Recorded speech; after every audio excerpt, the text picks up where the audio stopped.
ತಂದೆ ಭಾರಿ ಶ್ರೀಮಂತ, ಬಹುದೊಡ್ಡ ವ್ಯಾಪಾರಿ. ಮಗ ಕಾಲೇಜಲ್ಲಿ ಓದ್ತಾ ಇದ್ದ.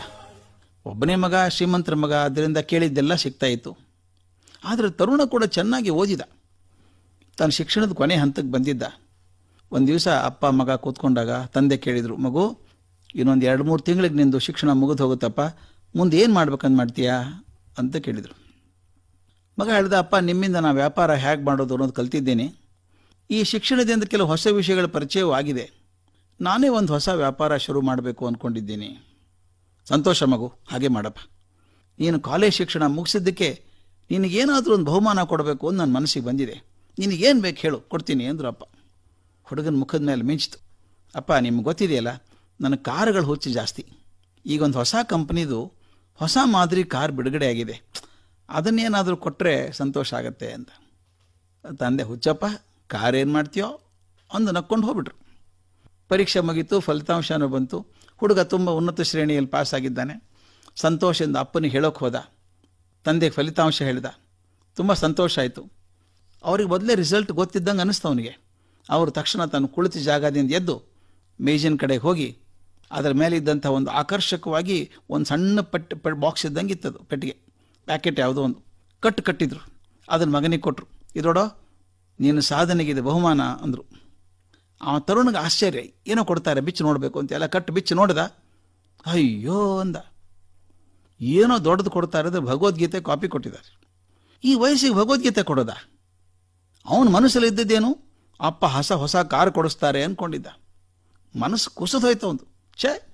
ಈ ಮುದುಕರಿಗೆ ಹುಡುಗರ ಮನಸ್ಸೇ ಅರ್ಥ ಆಗಲ್ಲ. ನಾನು ಕೇಳಿದ್ದು ಕಾರು, ಇವ್ರು ಭಗವದ್ಗೀತೆ ಕೊಡ್ತಾರೆ, ಯಾರಿಗೆ ಬೇಕು ಭಗವದ್ಗೀತೆ ಇದನ್ನು? ಅವನು ಎಷ್ಟು ಕೋಪ ಬಂದ್ಬಿಡ್ತು ಅಂದರೆ ಅಪ್ಪ ಅನ್ನೋದು ಮರ್ತು ಬಿಟ್ಟ. ಅಪ್ಪ, ನನಗೆ ಅರ್ಥ ಆಯಿತು, ನಾನು ಎಂದೂ ನಿಮಗೆ ಅರ್ಥ ಆಗಲ್ಲ, ನೀವು ನನಗೆ ಅರ್ಥ ಆಗಲ್ಲ.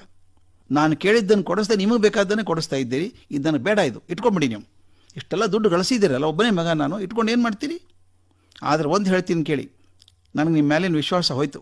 ನಿಮ್ಮೊಂದು ದುಡ್ಡು ಬೇಡ ನನಗೆ, ನನ್ನ ಸ್ವಂತ ಎಫರ್ಟ್ ಒಂದು ಮಾಡ್ಕೋತೀನಿ, ನಾನೆಲ್ಲನೂ ಸಂಸ್ಥೆ ಕಟ್ತೀನಿ.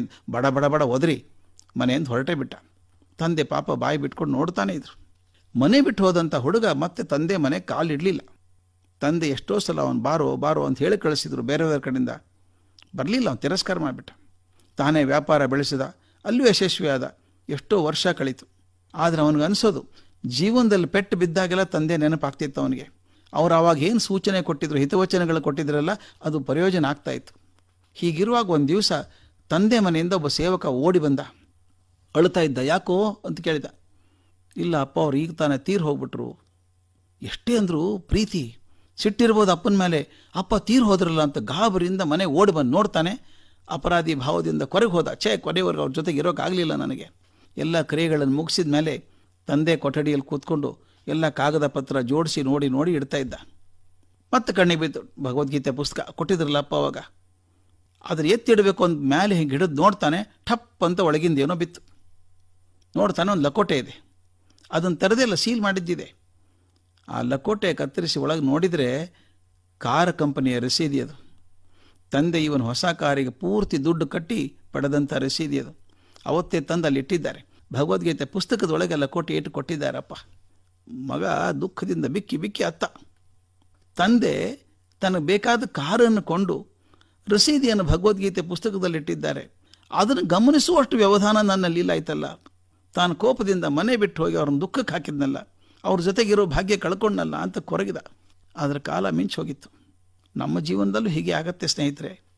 ನಮಗೂ ಭಗವಂತ ಬೇಕಾದ್ದನ್ನು ಕೊಡ್ತಾನೆ. ಆದರೆ ಅವ ಕೊಟ್ಟದ್ದು ನಾವು ಅಪೇಕ್ಷೆ ಮಾಡಿದ ರೂಪದಲ್ಲಿ ಇರಲಿಕ್ಕಿಲ್ಲ, ಇನ್ನು ಯಾವುದೋ ರೂಪದಲ್ಲಿ ಇರಬಹುದು. ಆದರೆ ಅವನು ನೀಡಿದ್ದನ್ನು ಅರ್ಥ ಮಾಡಿಕೊಳ್ಳುವಷ್ಟು ತಾಳ್ಮೆ ನಮಗಿದ್ರೆ ನಮ್ಮ ಬದುಕಿಗೆ ಒಂದು ಕ್ಷೇಮ. ಅದು ಅವಸರ ಬೇಡ. ಭಗವಂತ ನಮಗೆ ಬೇಕಾದ ಕೊಡಲಿಲ್ಲ ಅಂತ ಅನ್ಬೇಡಿ. ಕೊಟ್ಟದ್ದನ್ನು ಪರೀಕ್ಷೆ ಮಾಡಿ ನೋಡಿ, ಬಹುಶಃ ನಾವು ಕೇಳಿದಕ್ಕಿಂತ ಹೆಚ್ಚೇ ಕೊಡ್ತಾನೆ ಅವನು. ಆ ಕಲ್ಪನೆ, ನಂಬಿಕೆ ನಮ್ಮಲ್ಲಿದ್ದರೆ ನಮ್ಮ ಬಹಳ ಸುಂದರ ಆದೀತು.